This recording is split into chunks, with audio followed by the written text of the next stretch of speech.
Welcome back. యుద్ధం జరిగితే ఇద్దరు బాధితులే.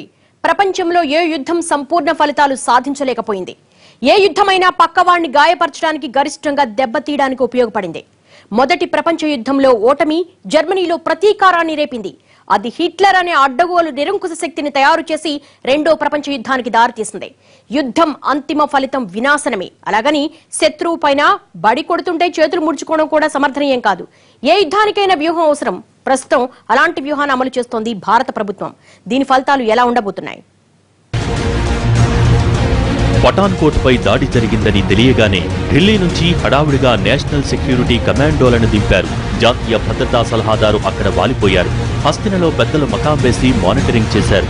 10 మంది టెర్రరిస్టుల్ని మట్టుపెట్టడానికి 2 రోజులు పట్టింది. వ్యూహం లేకపోవడం వల్లే ఇలా జరిగిందని చివరిలో 4 ఖర్చుకున్నారు. పఠాన్కోట్లో ఇండియన్ ఆర్మీ కమాండ్ ఉంది. టెర్రరిస్టుల్ని ఏరివేసే ఆపరేషన్ ఆర్మీ కమాండ్ కి అప్పగించి ఉంటే అంతా గంటల్లో ముగిసిపోయేది. యుద్ధంలో వ్యూహం ఎంత ముఖ్యమో పఠాన్కోట్ ద్వారా అనుభవంలోకి వచ్చింది భారత ప్రభుత్వానికి. एनडीए के पास कश्मीर के लिए कोई स्ट्रेटेजी नहीं है. कुछ महीने पहले मैंने पब्लिकली कहा था, अरुण जेटली जी मेरे पास आए थे, मैंने उनको 6-7 महीने पहले कहा कि कश्मीर में आपको बहुत बड़ी प्रॉब्लम आ रही है, बहुत बड़ी मुश्किल होने वाली है. और अरुण जेटली जी जो देश के फाइनेंस मिनिस्टर हैं, उन्होंने मुझे कहा कश्मीर में कोई प्रॉब्लम नहीं है. सच्चाई ये है.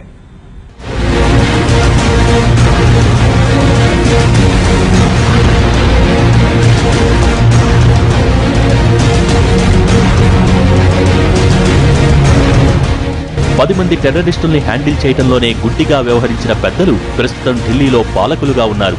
గతంలో జరిగిన తప్పిదాల నుంచి నేర్చుకున్న గుణపాఠమో, మరోసారి అలాంటి పొరపాటు జరగకూడదనే తాపత్రయమో కానీ ఈసారి ఆచితూచి స్పందిస్తోంది కేంద్ర ప్రభుత్వం.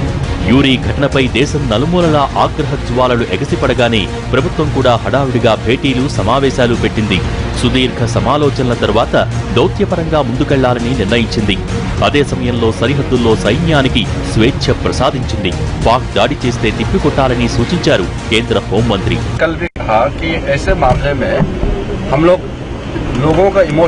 समझते हुए भी जहां तक बयानबाजी नहीं करना चाहिए, क्योंकि ये कोई ये मजाक नहीं है, ये बहुत ही सीरियस मामला है जिसमें इतने लोगों का जाने गए हैं.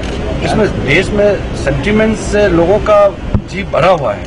बहुत ही ऐसा स्थिति में है जहां सब एक्सपेक्ट करता है कि कुछ कार्रवाई करें, लेकिन ये ऐसा चीज नहीं है कि कोई घोषणा करके कार्रवाई करे. इसको आराम से पूरा मसले को समझ करके सरकार कदम उठाएंगे, लेकिन उसको बयानबाजी दे करके और घोषणा करके कार्रवाई नहीं किया जाता है. యూరీ దాడిలో పాక్ ప్రమేయం ఉందని చెప్పేందుకు అందుబాటులో ఉన్న ఆధారాలను ప్రపంచ వేదికల మీద ప్రదర్శించాలని నిర్ణయించింది. ఈ నెల 27న జరగనున్న ఐక్యరాజ్యసమితి సాధారణ సభలో విదేశాంగ మంత్రి సుష్మా స్వరాజ్ ప్రసంగించనున్నారు. పాకిస్తాన్ గడ్డ మీద కొనసాగుతున్న తీవ్రవాద శిక్షణా శిబిరాలను, తీవ్రవాదుల్ని ప్రోత్సహిస్తున్న తీరు గురించి తన ప్రసంగంలో ప్రముఖంగా ప్రస్తావించనున్నారామె. యూరీలో దొరికిన ఆధారాల్ని పాక్ డీజీఎంఓకి ఇచ్చి చర్య తీసుకోవాల్సిందిగా ఒత్తిడి తేవాలనేది భారత్ ప్రభుత్వ మరో ఆలోచన. साल में जिस तरह से पाकिस्तान ने हिंदुस्तान के ऊपर बार बार हमले किए हैं, पठानकोट की बात कर लिया, 1 साल में नहीं हुआ है पठानकोट का हमले को, वहाँ भी 7 जवान शहीद हो गए. उसके बाद भी यही बैठक चर्चा का दौर चलता रहा. जवाबी कार्रवाई की बात भी हो गई. उस वक्त भी हमने ये कहा था कि हम तय करेंगे जवाबी कार्रवाई कब करना है, वो तारीख, वो दिन हम तय करेंगे.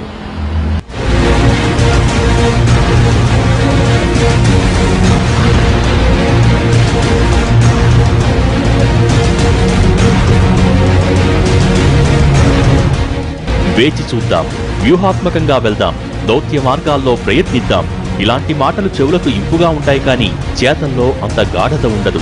ముంబై దాడుల్లో కసబ్, పఠాన్కోట్, గురుదాస్పూర్లో దాడి చేసిన వారు పాకిస్తాన్ నుంచి వచ్చినట్టుగా స్పష్టంగా తేలినా బాధ్యులపై పాక్ ఎలాంటి చర్యలు తీసుకోలేదు.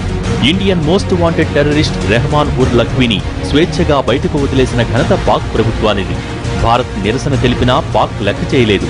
పరిస్థితి ఇలా ఉంటే పాకిస్తాన్ ఏదో చేస్తుందని, తన భూభాగం నుంచి తీవ్రవాదుల్ని తరిమి కొడుతుందని ఆశించడం అత్యాశే.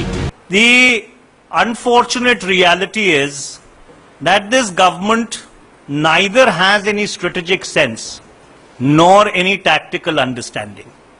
Their definition of policy is unfortunately only limited to headline management. చిన్న ఘటన జరిగినా అమెరికా దగ్గరకు వెళ్లడం, అంతర్జాతీయ సమాజం ముందు వేడుకోవడం భారత్కు అలవాటుగా మారింది. వరల్డ్ ట్రేడ్ సెంటర్ పై దాడి జరిగితే అల్ ఖైదాని మట్టుపెట్టేందుకు ఆఫ్ఘనిస్తాన్ని నేలమట్టం చేసింది అమెరికా. భారత్ విషయంలో పాకిస్తాన్ చేస్తున్న దురాగతాలు తెలిసినా అమెరికా పాకిస్తాన్కే వంతపాడుతోంది. పాకిస్తాన్కు ఆయుధాలు అమ్మటం, నిధులు ఇవ్వటంలో ఉదారంగా వ్యవహరిస్తోంది. పాక్ను అమెరికా కట్టడి చేయగలదని భావించడం కంటే అమాయకత్వం మరొకటి ఉండదు. భారత్ ఇకనైనా అమెరికాను నమ్ముకోవటం మాని చైనా, రష్యాలతో చెలిమి చేయటం మంచిదనేది మరికొందరి సూచన. పాక్ అంతర్జాతీయ వేదికల మీద కాశ్మీర్ గురించి ప్రముఖంగా ప్రస్తావిస్తోంది. కాశ్మీర్లో వేర్పాటువాదులు బరితెగించి వ్యవహరిస్తున్న ప్రజాస్వామ్యం, మానవ హక్కులంటూ భారత ప్రభుత్వం నిర్లిప్తంగా వ్యవహరిస్తుండటంతో పాక్ వాదనకు బలం చేకూరుతోంది.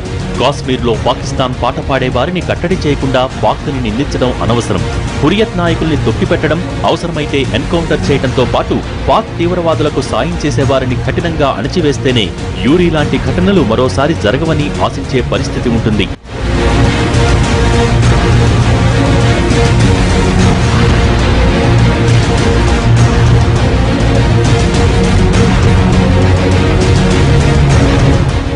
యుద్ధమంటే ఇద్దరు సైనికులు కొట్టుకోవటం కాదు. ఇప్పుడు యుద్ధం అనే పదానికి అర్థం మారింది. ఆర్థిక ఆంక్షలు, దౌత్యపరమైన ఆంక్షలు లాంటివి యుద్ధంలో భాగమే. పాక్లోని తీవ్రవాద సంస్థలకు భారత భూభాగం నుంచి అందుతున్న సాయాన్ని ఆపాల్సిన అవసరముంది. తీవ్రవాదులకు సహకరించే వారి విషయంలో మానవ హక్కులు, రాజ్యాంగ రక్షణ లాంటి మాటలు అనవసరం. తీవ్రవాదుల్ని కట్టడి చేయడానికి తీసుకువచ్చిన టాడా లాంటి చట్టాల్ని తొలగించిన పాలకులు ఉన్న దేశంలో టెర్రరిస్టులు తెగబడటంలో ఆశ్చర్యమేముంటుంది?